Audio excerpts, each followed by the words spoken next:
সকালে আমার ছাদ বাগানে এসেই কুয়াশার মধ্যে, একদম কুয়াশা দেখতে পাচ্ছেন চারদিকে, কিছুই দেখা যাচ্ছে না। কুয়াশার মধ্যে এসেই কিন্তু আমি এই কর্নারটাকে সাজালাম। আর এই কর্নারটাকে আমি এখানে একটা গাছ দিয়েছি, এখানে একটা গাছ দিয়েছি, এরকম করে প্রত্যেকটা কর্নার খুব সুন্দর করে সাজানোর চেষ্টা করছি। প্রত্যেক দিন একটা একটা নতুন আইডিয়া করে নিচ্ছি যে কোন জায়গায় কোনটা দেব। তো এই জায়গাটা আমি একটু এইভাবে সাজিয়ে নিলাম। আর এই কর্নারে একটা ঝর্ণা ফিট করলাম। তবে নেক্সটে যখন আমার পুটিংয়ের কাজ শেষ হবে তখন এই জায়গাটা কিন্তু আমি বারান্দার মতো ব্যবহার করব। সেজন্য এখানে আমি একটা কার্পেট ইউজ করব, ঘাস কার্পেট। আর রুমের ভিতরে আমি একটা আর্টিফিশিয়াল ফুল দিয়েছি, আর ওইদিকে একটা গাছ দিয়েছি ন্যাচারাল। আমি এক এক করে প্রত্যেক দিন সাজানোর চেষ্টা করছি। পুরাটা বাগান আমি সবুজ দিয়ে চেষ্টা করব একদম রাখার জন্য। এটা দেখাচ্ছি, এটা হচ্ছে আমার নিজের হাতে কিন্তু আর্ট করেছি। তো এটা আমি কাল রাত্রে আমি বসে বসে এখানে একা একা বসে তারপর এটা আর্ট করেছি। তেমন ভালো হয় নাই, যতটুকু পেরেছি কি। ওইদিকেও একটা ফুল আর্ট করেছি, এই কর্নারে একটা ফুল দিয়েছি।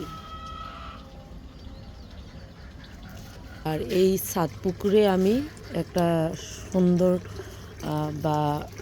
সুন্দর দৃশ্য দেওয়ার জন্য আমি এই ঝর্ণাটা ফিট করেছি।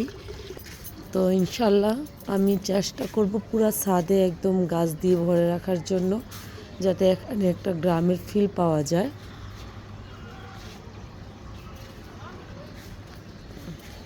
তো সব কিছুই কিন্তু আমি নিজে একা হাতে করছি, তাই একটু লেট হচ্ছে বা একটু ধীরে ধীরে হচ্ছে।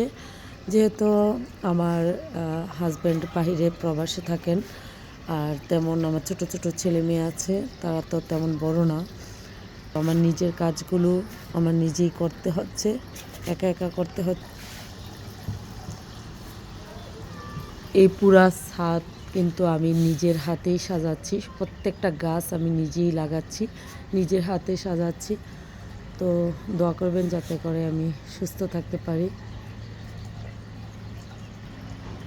অনেকেই আমার ছাদ বাগানটা খুব পছন্দ করেছেন। আপু, আপনার ছাদ বাগানটা আসবো, দেখবো, খুব ভালো লাগছে। ইনশাল্লাহ আপনারা আসবেন আমার বাসায়। যারা আসতে চান অবশ্যই আমি লোকেশন দিয়ে দেব, দেখে যাবেন, এসে ভালো লাগবে। প্রাকৃতিক জিনিসটা আসলেই খুব ভালো লাগে। তো আমি একদম ন্যাচারাল প্রাকৃতিক জিনিসটা দেওয়ার জন্যই এইভাবে করার চেষ্টা করছি।